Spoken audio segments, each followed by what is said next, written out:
倒来是地方的小经济，来看中华的花坛，伫80年代有400-500间做鞋仔厂，捌一年来卖超过1000万双的鞋仔。尾后，这个市草慢慢落败，即卖剩100多间。业者家己找出路，配合着人客要求，帮人客来做出着独一无二的衬托。中华花坛的鞋仔厂靠着客制化甲新技术，即卖伫市场是徛甲在。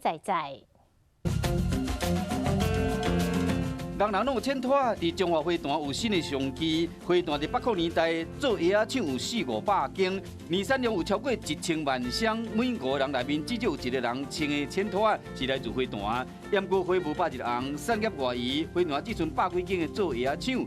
有业者就主打定做的衬托，业绩真好。机器配合手工定做的鞋仔，为设计印鞋底到嵌肉钻空穿鞋仔带，一双1点钟就会使完成。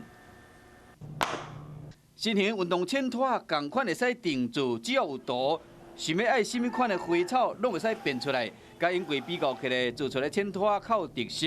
年产量虽然甲较早未比劲，不过每个月平均的产量有1万双，市场嘛真稳定。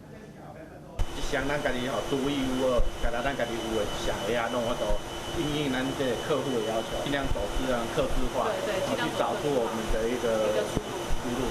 花坛要一间鞋仔厂，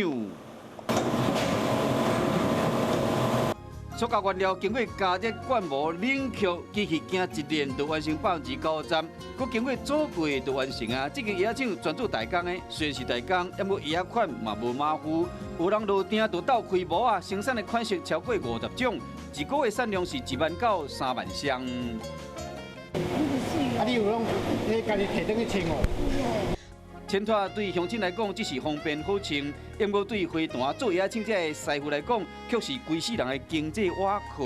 在东南亚鞋仔厂摒俗家压力之下，花坛鞋仔厂瓦靠定做甲新技术，行出无同款的路。